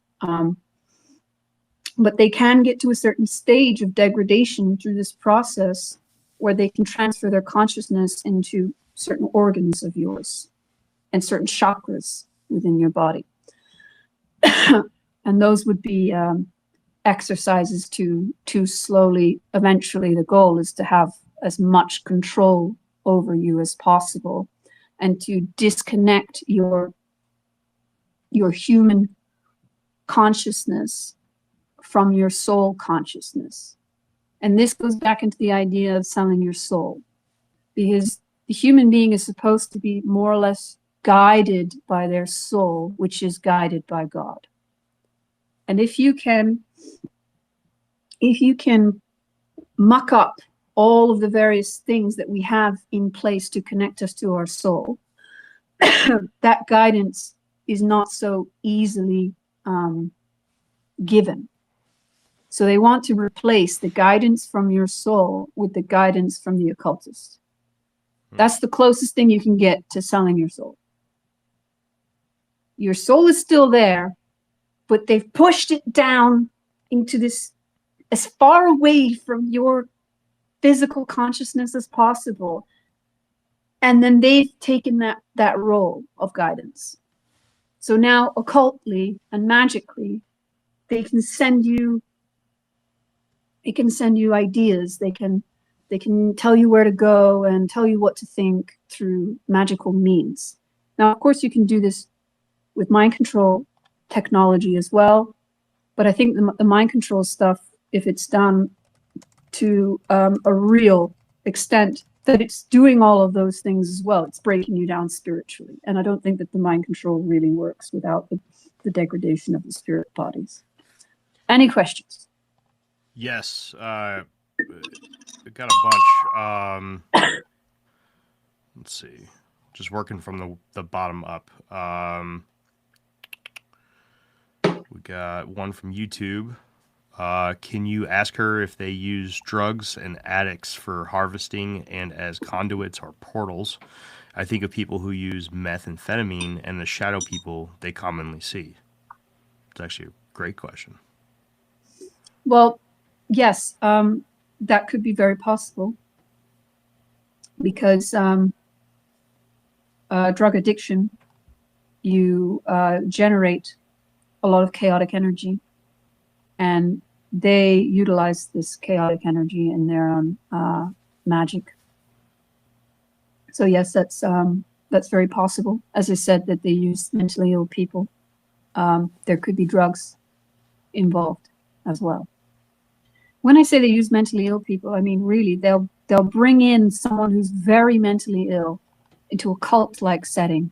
They'll teach them spiritual practices, ceremonial magic and things like that, knowing that that person is deeply disturbed and that they will generate a lot of negative energy. And it's like you have a toolkit. You're one of these elites. You have a toolkit. Who do I need to use today? This very mentally disturbed individual with very negative things surrounding them who's also has knowledge of magic? Or do I need a very high vibratory, spiritually sound individual for the work that I wish to achieve in this particular goal? So they have this vast toolkit of different kinds of individuals that they can utilize for their occult purposes, which is it's nuts. Yeah, I'm seeing a lot of connections made here. Last time you were on, we talked heavily, or briefly, but heavily, on the concept of the chakra and how the sexual chakra was often manipulated by some of these people within the network in order to gain control. So I'm seeing a lot of connections there. And man, just so the chakra, the lower chakra, it's the animal nature of the human being. And our purpose as human beings is to transcend out of our animal nature into a higher consciousness. What is our animal nature? Our animal nature is our immediate pleasures, thirsts, hungers, desires, and the immediate things that we can to get to satiate ourselves. Those are our lower animal desires and natures. And the sex chakra is precisely that. Or it could be the one, I think maybe the sex chakra is the second one. I can't remember. So like a primitive kind of thing, the basic ones. Yeah. Okay. The animal nature within man. Eat, fuck, drink, and be merry. Yeah. Right? Yeah. And we are supposed to transcend that to have higher experiences and be more intellectual and more compassionate, more spiritual. We're supposed to stop and think before we act and not just act and be like, I'm going to take that because I need that now. I want that food now. You know, you have to think first and you have to be conscious of what you're doing. So the lower chakra, that's where they get into your animal nature because it's the easiest point of attack. You know, everyone wants sex, you know, everyone wants food. Everyone enjoys food and sex. So can we distort and twist and pervert their sexual nature? And then through that perversion and distortion that we've instilled in them, manipulate them and guide them towards even more perverse and corrupt things. And that's the point of a lot of the abuse. Introducing a lot of this abuse at a young age perverts the mind so that you have more perverted desires and needs and a way to control you through that. So all connected. I do have a question here that I believe was asked twice. Are the locations used for programming on certain ley lines? Are you familiar with ley lines? I haven't thought about this, but I would say absolutely yes. Absolutely yes, because it's not just ley lines, it's any place that generates some kind of power. Maybe ley lines have a particular use or purpose. My grandparents' house is on a ley line, and well, it's very hard to sleep there. You're woken up. Yeah. You're woken up throughout the night, and you're woken up like multiple times throughout the night. It's a nightmare.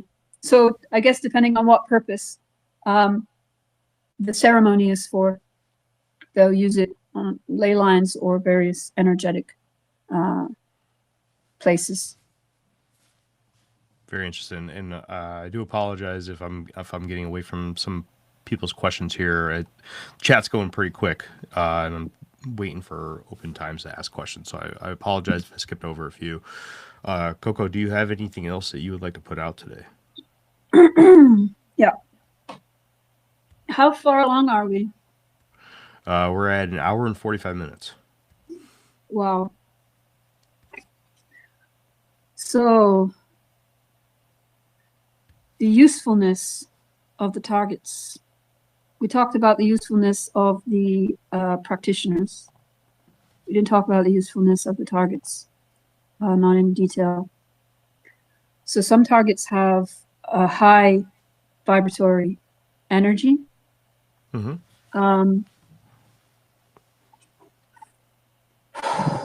So say you have a child who's born into a family of occultists, and the cult aspect is secret. It's not known to the child. And that child was born special with a very powerful soul and energy, very beautiful, shining light inside them. That child will be brought into the ceremonies and rituals to connect them to the divine, and utilize the divine energy within the child for their rituals.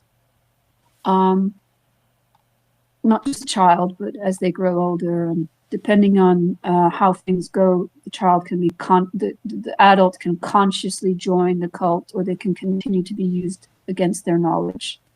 So that's the purpose of high vibratory soul. And then you have low vibratory souls, low vibratory people, targets.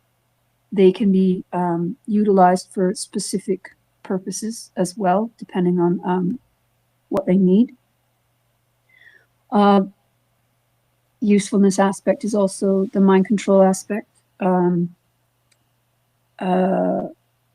Kind of already spoke about that, I guess, where they get into your mind and are able to direct you. And depending on, if you're in their entertainment, or if you're in politics, or if there's something useful about you. It's manipulation. And then there's the aspect of being a battery. Now, this is my personal experience. I have a lot of energy, and I can be used as a battery. And this is going into another very interesting thing.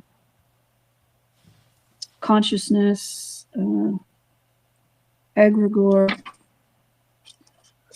So there's this whole aspect of the cult group where they can create what is known as an egregore.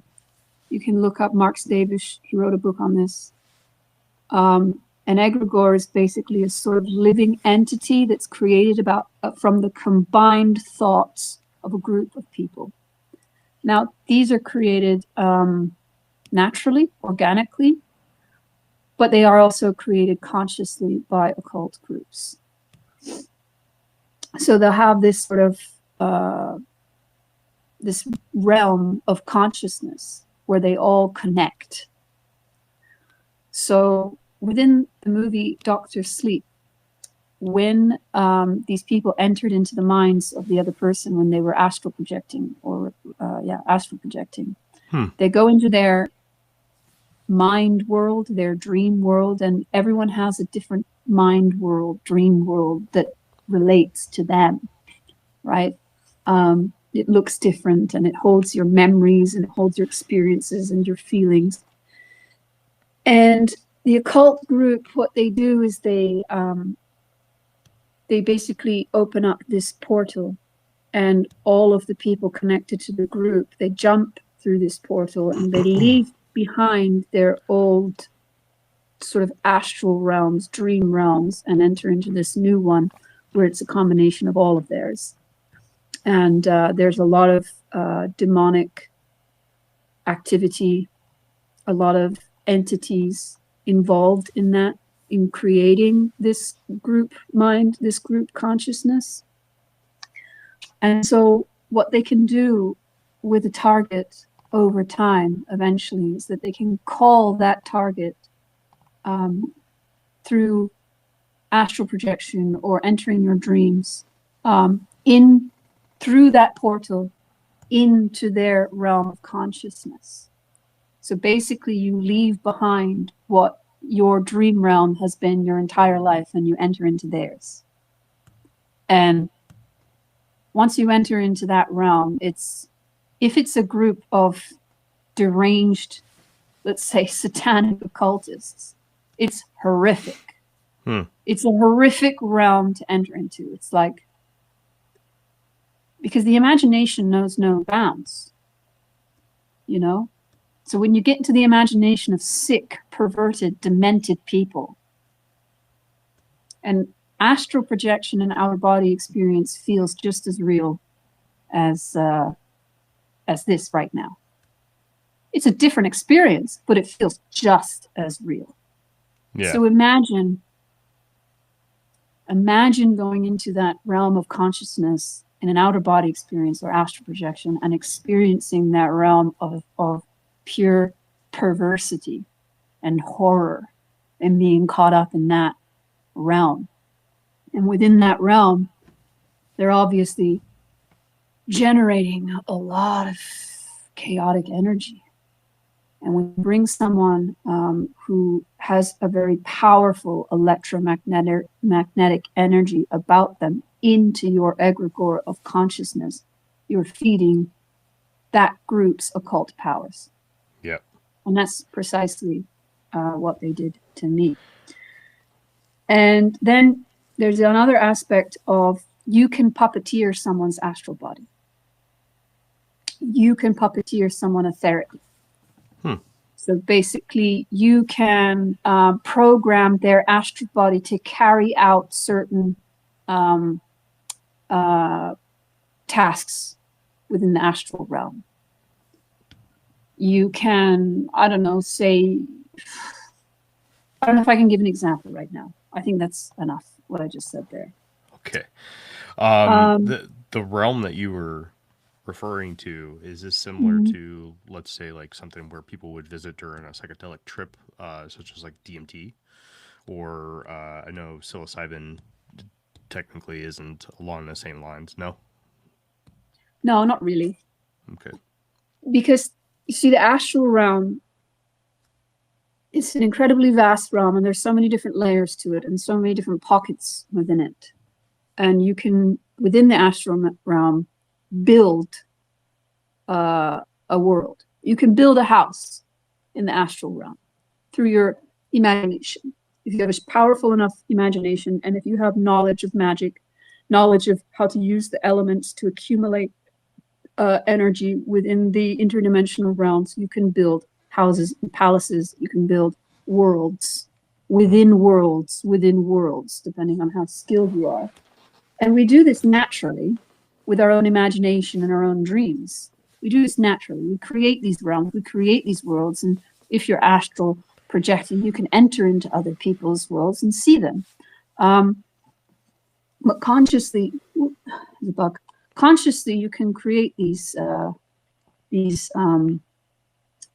realms. And now, going into trips, you know, either with or without drugs, going into these trips where you're transcending into different dimensions, I like to think that most people are entering into a more general dimension where they're seeing the inner workings of the universe and nature. And because the astral realm is so infinitely vast, you could really enter anywhere. You could enter into any being's astral realm or something like that. I'd say to get into these realms that are created specifically by occult groups is something very hard to do because they're guarded and protected and gated. So, and then to get into what are the methods for creating these realms within the astral, you have to understand that the imagination isn't something arbitrary. The imagination is a powerful tool. And that's not something that you just see on a bumper sticker. It's literally the source of all magic. Imagine the universe as one big imagination. Imagine God as one big imagination that thought everything into existence through its imaginative capacity. That would mean that our imagination holds the same power as the creator of all things in the universe. Imagine the universe as one big, massive mind, and that this physical realm is the furthest thing from the truth. And that to get closer to that true realm where everything comes from, enter into the mind. Enter into the imagination. Very, very interesting concepts. We've talked a lot about similar things. I'm gonna stay away from that because we would have another 2-hour conversation on that alone. I think I've said enough. I mean, whatever you want to ask. Well, I got talk about. I got a question from somebody on Twitch. Spectrum Assassin wants to know, what about someone who's been able to travel in dreams since a young age, having wild dreams that have never been seen before, so it couldn't be a conjuring of the subconscious?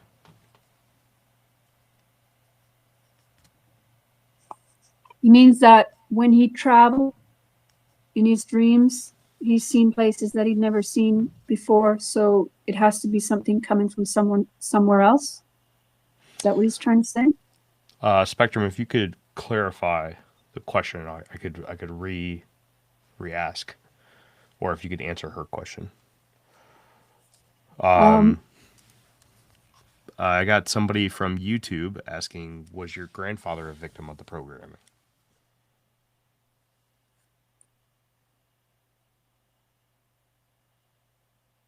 Again, if you're not comfortable answering certain things, just perfectly fine. I want to respect my grandparents' privacy in a way. I haven't even spoken about these things with them. I think I've mentioned enough that I've seen things done around them. And I have to really think properly about that before I say anything else. Yeah, no problem. I understand it. I'm sure they do too. Let's see. Spectrum on Twitch got back to us. Like, I had a dream of Cthulhu off in the distance of a cityscape. Had never heard of Cthulhu before then or seen anything on TV of it. So Cthulhu would be that, if he's talking about the same thing, it would be that the creature thought up by H.P. Lovecraft. Well, H.P. Lovecraft was definitely a magician. And he was definitely astral projecting. He was definitely going to other realms. 100%. Those are not just stories, what that guy is talking about. As for the names, now maybe the name is really coming from interdimensional realm and it's come out and he's heard the name. But as for most entities, they have multiple names. They have many names. Oh and yeah. it comes out differently depending on who the entity is talking to. But it can use the same name. And that realm, if H.P. Lovecraft had tuned in on that realm and seen this creature and heard this creature, and then wrote about it, obviously the power of the imagination of all of the people that read it contribute to the graphic nature of what you're going to see if you're able to tune in on that. And this is going back to the CIA military programs in the United States of remote viewing. They want to see inside a safe, inside a top secret location, they can. You want to see inside an interdimensional realm to a interdimensional entity that's thousands of years old, you can. We all have that capacity. So it would be, let's just use the example of the safe for a second. And because a lot of people in the chat over in YouTube are saying connections with like the Upside Down from the show Stranger Things. So if we were to use that as the example, ooh, what do you got there? We call these dum-dums.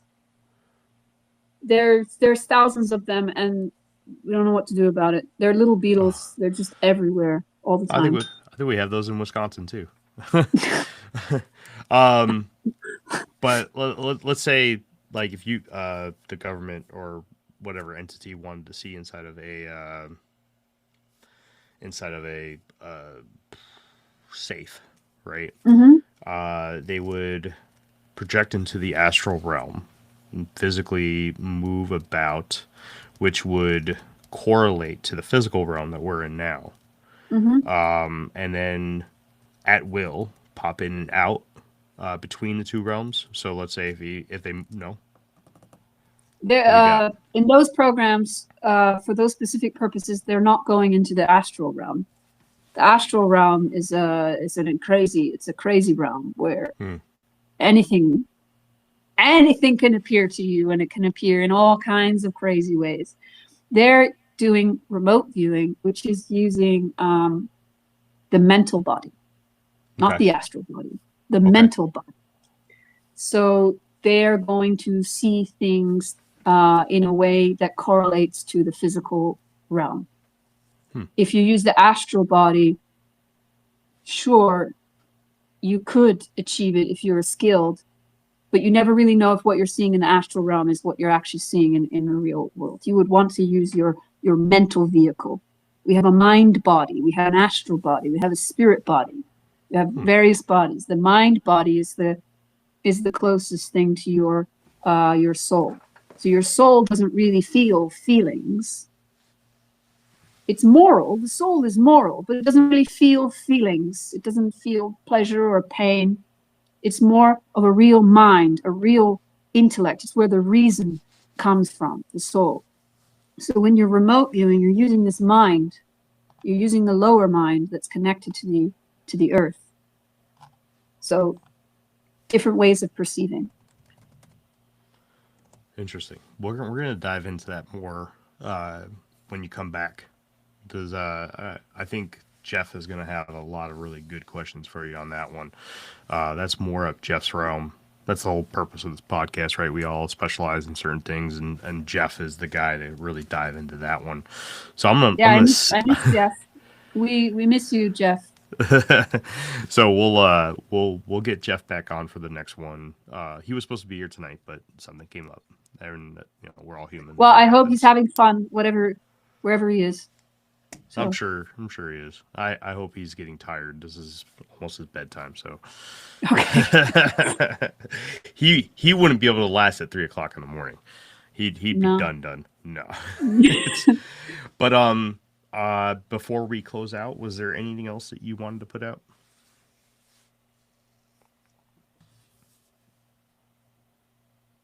Not that I can think about. I mean, everything that I said, we could go into way more detail about every single aspect, right? I just don't know how to do that effectively yet. I'm doing my best. I'm trying to go into as much detail as I can, but I'm nervous and I don't know what the fuck I'm doing. So I don't know. I'm trying my best. One step at a time. One step at a time. I think Yeah. you're on the right path. You're doing a lot of really cool things. You're taking it slow, which I respect it. There's a lot to unravel here, and it doesn't need, you don't need to be hasteful. Just take your time. But yet you're always welcome to come back on the show. Always welcome. And I hope to see you back on here again so we can delve into this astral body stuff, because I think there's a whole nother episode just in that alone. It's very fascinating. Absolutely. Now we should spend a full episode talking about mind control. Yes. Not the spiritual aspect. Yeah. The the hardcore mind control aspect, and technology, because I have some pretty big shit to reveal. Good. About that. That's honestly that's more or less the route that I thought we were going down tonight. But yes. I wanted to start with the magic. Yeah. I wanted to start with the magic. I wanted to go into more detail about the magic because, as I said before, the magic has to happen for the technology stuff and mind control stuff to work. So cool. In following that line of reasoning, we figure out the magic stuff first together, and then we talk about the mind control stuff and the technology stuff. Perfect. That's next. Perfect. Okay. All right, cool. You're all good then? Yeah, I'm good. All right. You brought the crowd tonight. Good stuff. Thanks, Coco. If you could just hang out just for a few minutes after we cut off the recording, that way I can just make sure I have your stuff uploaded. And then I'll let you go to bed, because it's 2:00 in the morning there now. Well, I've got so much adrenaline right now. I'm not gonna go to bed. You also drank a whole pot of tea too. Oh, it's not caffeinated tea. Oh, I was gonna say. It's a type of red flower, and it's stinging nettle, and oregano. Oh man, I seen you taking swigs there, and I'm like, oh man, she's never gonna go sleep. It's not caffeine. No, it's not caffeine. Well, it's always a pleasure, Coco. It really is, and I love unraveling more of your story, more of your knowledge, more of your understanding of the world. It's absolutely fascinating stuff. It's difficult to be a podcast host when you're here, because I like to just sit here and listen to you. It was nice to be able to hear you on Gareth Ike's show, because I got to kind of sit in the passenger seat there and just go along for the ride. So you're fascinating, and I love it. I love it. And well, I love your energy, and I love Jeff's energy. I like talking with you guys. I feel, very comfortable. You guys are very cool. So I appreciate that. Good stuff. Well, ditto. I seriously. Amazing stuff. All right. Well, that has been another episode of the Infinite Rabbit Hole podcast. Just a few quick announcements. We have episode 250 coming up here pretty soon, which I do have a special surprise for everybody. I will be unveiling more information on a project that I've been working on for over a year now, for episode 250. Thank you to everybody that took the time to come out and listen to this episode. Thank you to everybody who came out just solely for Coco. I can almost guarantee that a majority of you did just that, and I appreciate you coming by and asking the questions. Watch more of his episodes. There's almost 250 of them if you want to, but they're not all as high quality as Coco. There are some good ones. Don't get me wrong. There's some amazing ones. But Coco really brings the house. Anyways. Thank you, everybody, and until next time, we'll see you in the next fork in the path of the Infinite Rabbit Hole.